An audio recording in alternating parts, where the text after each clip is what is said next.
Aquí ya estamos grabando.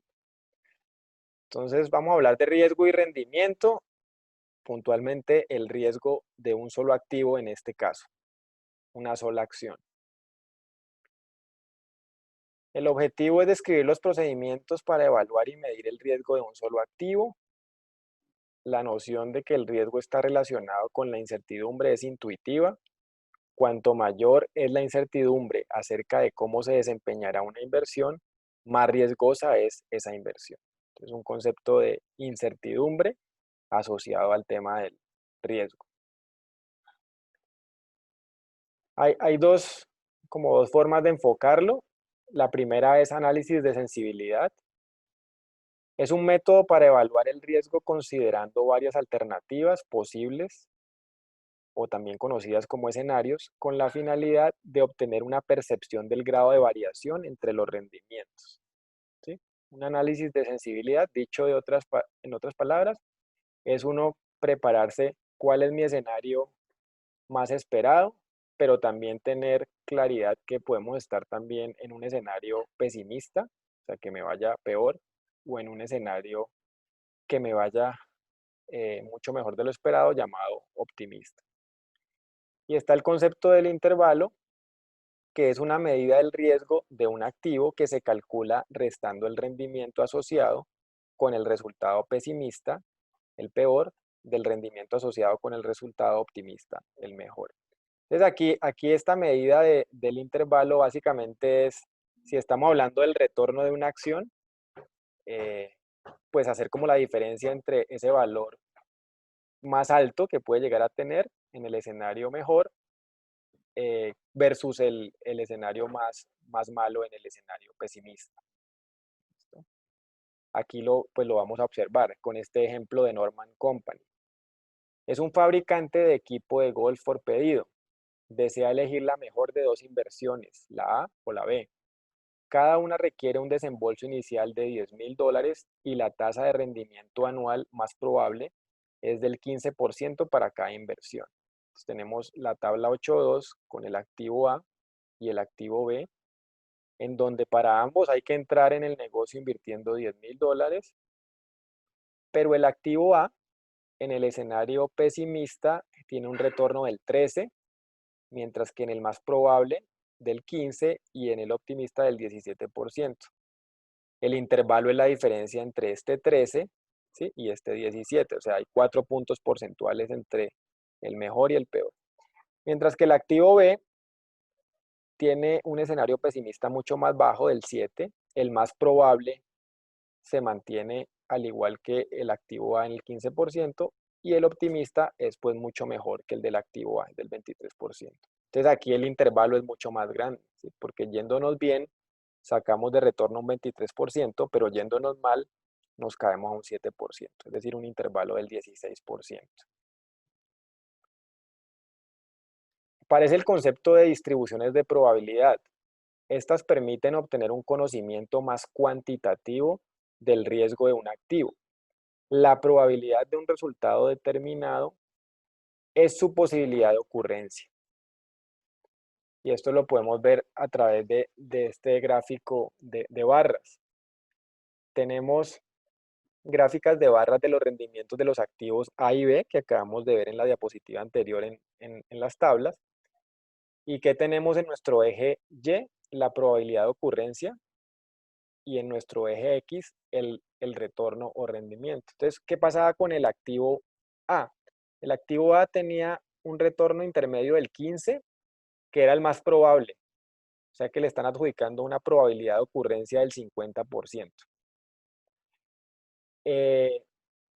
El escenario pesimista era sacar un retorno del 13 y ese tenía una probabilidad de ocurrencia del 25, mientras que el escenario pesimista tiene una probabilidad de ocurrencia del 25% también y tenía un retorno del 17%. Digamos que en este curso no se entra como en el detalle de especificar este tema de las probabilidades de ocurrencia, ¿sí?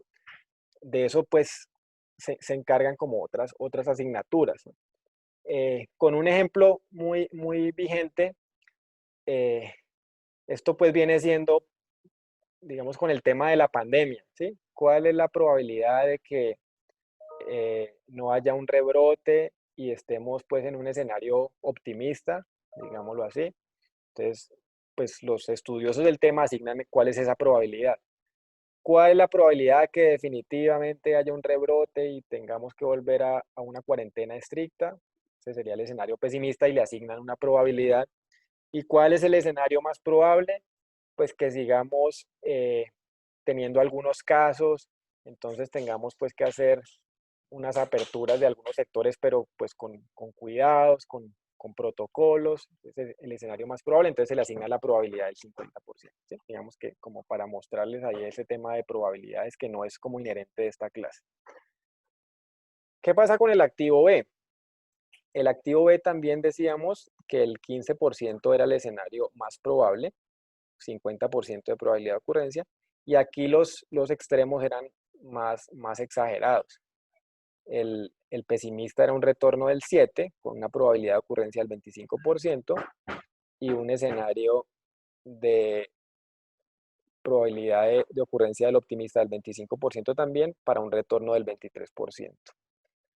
Entonces, los cálculos anteriores de Norman Company indican que las probabilidades del resultado más pesimista, el más probable y el más optimista son de 25%, 50% y 25% respectivamente. Está también la distribución de probabilidad, que es un modelo que relaciona las probabilidades con los resultados asociados. Acabamos de ver pues el gráfico de barras, que es el más sencillo de la distribución de probabilidad. Muestra solo un número limitado de resultados y probabilidades relacionadas con un acontecimiento específico. Mientras que tenemos la distribución de probabilidad continua, que esta muestra todos los resultados posibles y las probabilidades relacionadas con un acontecimiento específico. Entonces aquí tenemos la medición del riesgo a partir de esta figura, que es la distribución de probabilidad continua. ¿Qué es el riesgo? El riesgo de un activo se puede medir cuantitativamente usando datos estadísticos. La medida estadística más común usada para describir el riesgo de una inversión es su desviación estándar. ¿Qué tenemos en esta figura 8.2? Que son las distribuciones de probabilidad continuas. Tenemos para dos tipos de rendimiento, ¿sí? El activo C y el activo D. Acá tenemos en el eje X, seguimos hablando del concepto de retorno, pero acá en el eje Y ya cambiamos esa una densidad de probabilidad, ¿sí? No a unos eventos puntuales, sino a todo el espectro. Entonces tenemos un activo D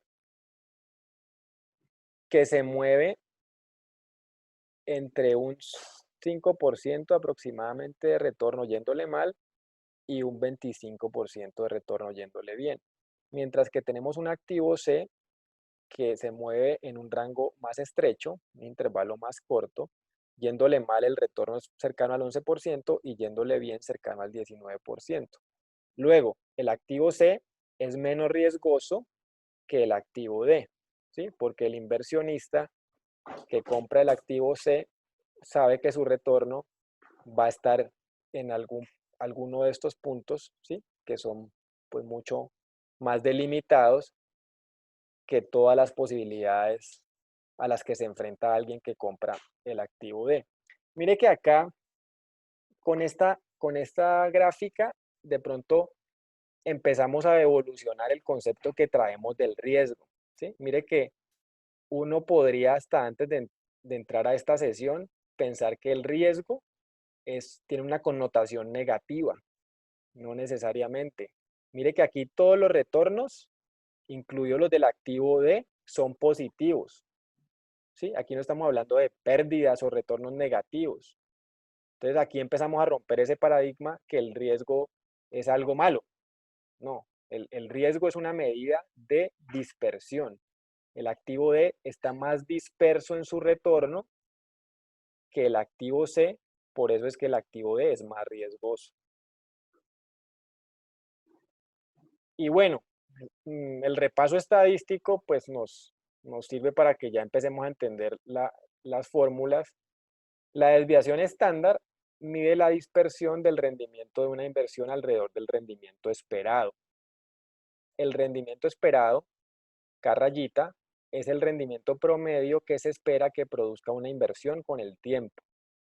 Para una inversión que tiene J rendimientos posibles diferentes, el rendimiento esperado se calcula como sigue. Entonces tenemos que el rendimiento esperado es igual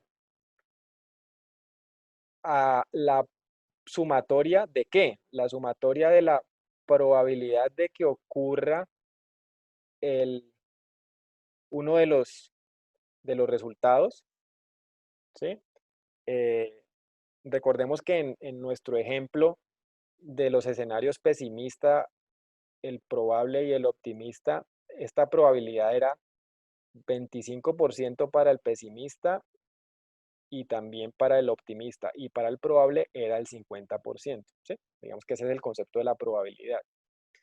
Y eso pues lo van a multiplicar por el rendimiento que se espera en ese resultado, ¿sí?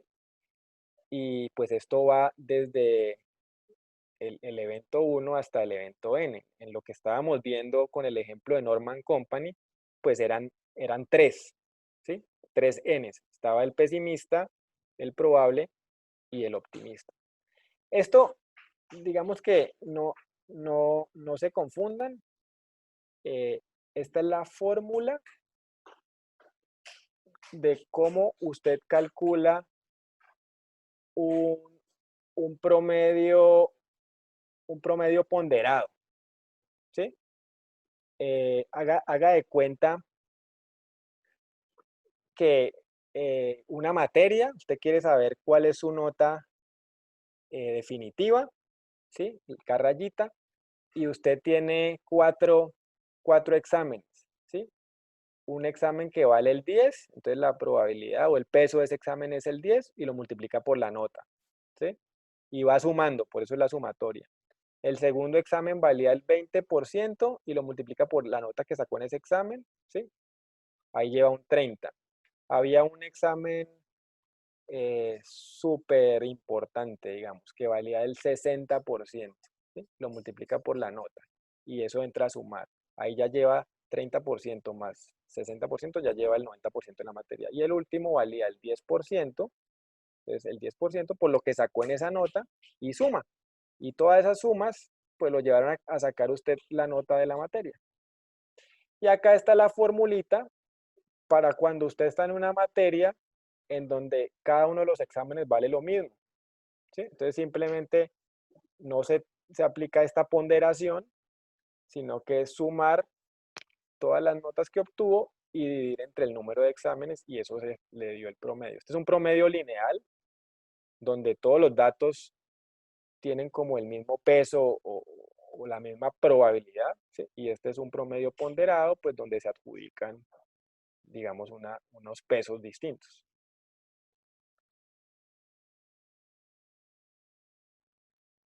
Bueno, vamos a la siguiente. Entonces, con nuestro ejemplo de Norman Company, tenemos valores esperados de los rendimientos de los activos A y B. Aquí, para el activo A, pues sus probabilidades, como ya lo hemos venido trabajando. Importante, pues, que el tema al final de uno, ¿no? Así como en una materia, pues uno suma los porcentajes y los pesos de los diferentes exámenes tienen que sumar el 100%, esto debe dar 1, pues. Y estamos haciendo aquí la operación. 0,25 por 13% da 3,25. 0,5 por 15% da 7,5. 0,25 por 17% da 4,25. Y esto ya lo puedo sumar y me da el rendimiento esperado del 15%. Para el activo B, hago lo mismo. 0,25 por 7% me da 1,75. 0,50 por 15% me da 7,5. 0,25 por 23 me da 5,75, sumo y me da un rendimiento esperado del 15%. Aquí importante, bueno, creo que ya viene acá. La expresión para calcular la desviación estándar de los rendimientos, vimos con el repaso de Excel la fórmula. ¿Qué es lo que se hace matemáticamente? Lo que yo les decía.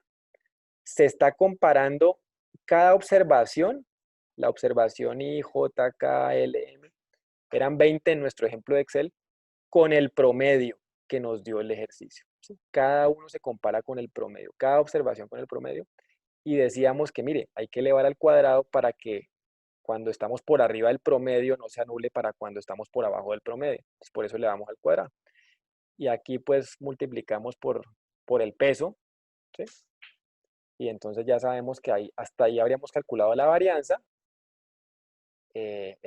Pues este pasito lo hacemos para todas las observaciones. El Excel tenía 20 individuos, digamos que se haría 20 veces.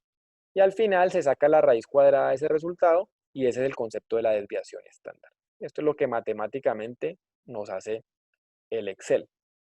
En general, cuanto mayor es la desviación estándar, mayor es el riesgo. Vamos para Norman Company. Vamos a mirar las desviaciones estándar de los rendimientos de los activos A y B. Entonces, miren, tenemos las observaciones, digamos que en este caso pues hay tres observaciones, el pesimista, el probable y el optimista. El promedio nos dio 15 para ambos activos y empezamos. La diferencia, 13 menos 15 nos da menos 2, elevado al cuadrado nos da 4, multiplicado por la ponderación nos da 1. Segundo escenario, el probable, ¿sí? 15 menos 15 nos da 0, 0 elevado al cuadrado da 0, y 0 multiplicado por la probabilidad del 0,5, pues nos da 0. Y el optimista, 17 menos 15 nos da 2. Mire que si no hubiéramos elevado al cuadrado, aquí se hubieran cancelado estos dos efectos y en teoría, pues supuestamente no habría desviación. Pero cuando elevamos al cuadrado, evitamos que se anulen, multiplicamos este por 0,25 y nos da efectivamente que aquí la suma pues de estos tres elementos tiene un tema de un 2%. Esta es la varianza. Recordemos que eso hay que dividirlo, aplicarle la raíz y nos da ya la desviación estándar de 1,41%. Activo B, más extremo, ¿sí? El pesimista 7% menos el promedio nos da una diferencia de 8 elevado al cuadrado, nos da de 64, por su peso nos da el 16%.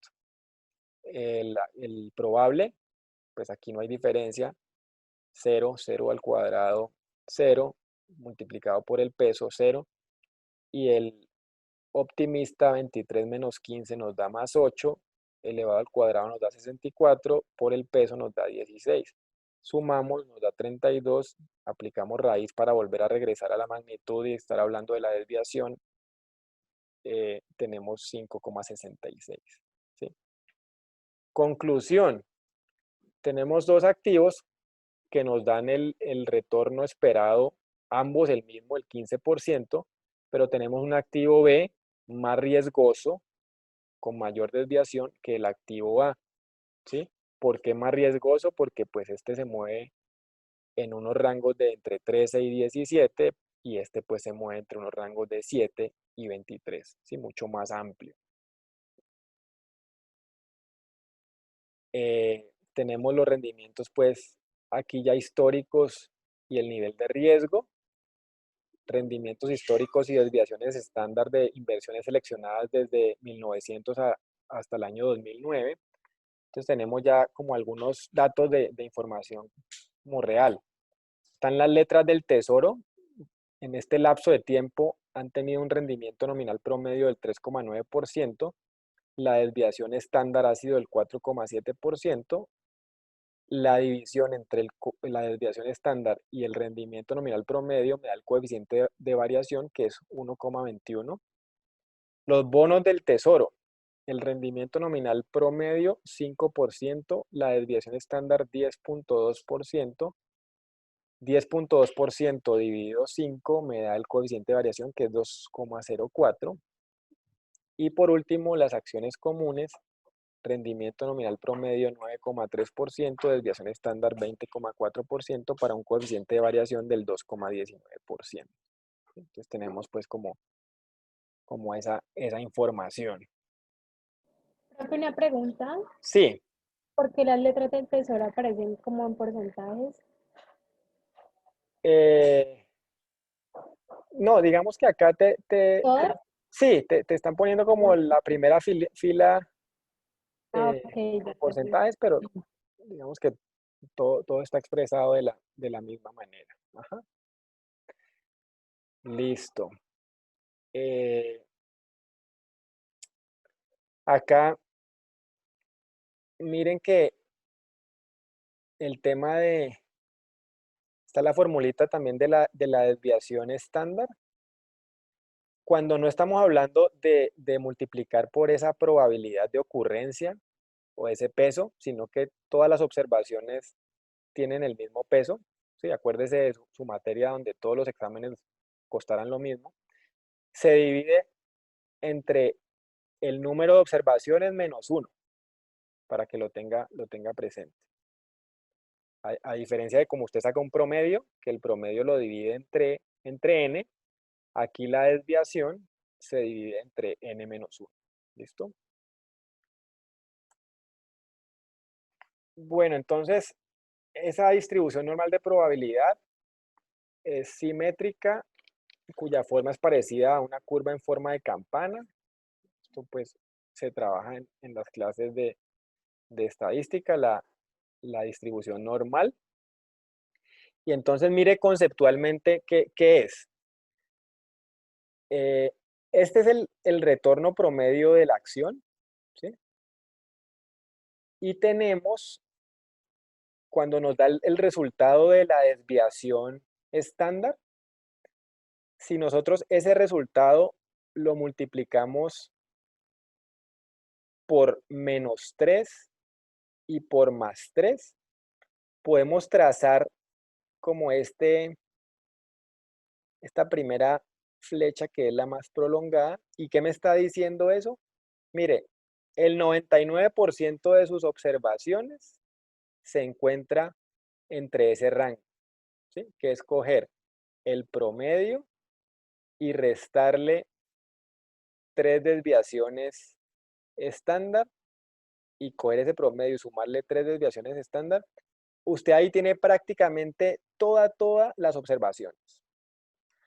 Si usted se pone ya después un poco más exigente y lo que hace es solamente multiplicar esa desviación por menos 2 y restársela al promedio o sumársela al promedio, usted ya digamos que lo que dice es que, mire, usted ahí va a tener el 95% de los datos. Y si solamente trabaja con más o menos la desviación, o sea, el resultado que le dio la desviación, se lo resta al promedio y se lo suma al promedio, pues lo que le dice la estadística es que ahí va a encontrar el 68% de los datos. ¿Sí? Ese es como el concepto de la curva de distribución normal. El coeficiente de variación es un equilibrio entre riesgo y rendimiento. Un coeficiente de variación muy alto significa que una inversión tiene mayor volatilidad en relación con su rendimiento esperado. Como los inversionistas prefieren los rendimientos más altos y el menor riesgo, intuitivamente cabe esperar que opten por inversiones con un bajo coeficiente de variación. Tenemos aquí un ejemplo para mostrar lo anterior. Marilyn está revisando acciones para incluirlas en su portafolio bursátil. Las acciones que desea analizar son las de Danhaus Industries, un fabricante de productos diversificados para mascotas. Una de sus preocupaciones principales es el riesgo. Como regla general, ella se propuso invertir solo en acciones con un coeficiente de variación por debajo de 0,75. Reunió datos de precio y dividendos mostrados en la siguiente tabla de la empresa, correspondientes a los 3 años pasados, de 2010 a 2012, y supone que el rendimiento de cada año es igualmente probable. Entonces tenemos el precio de la acción en esta primera columna el año, el precio inicial, el precio final, y tenemos el dividendo pagado. Entonces aquí abajo sustituimos los datos de precio y dividendo de cada año en la ecuación 8.1. ¿Y qué tenemos? Aquí estamos calculando los rendimientos, ¿sí? ¿Cómo calcula uno un rendimiento de una acción? Por ejemplo, en el 2010, valor final menos inicial, mírelo acá, final menos inicial, dividido inicial, ¿sí? Ahí sacó el cambio porcentual del precio.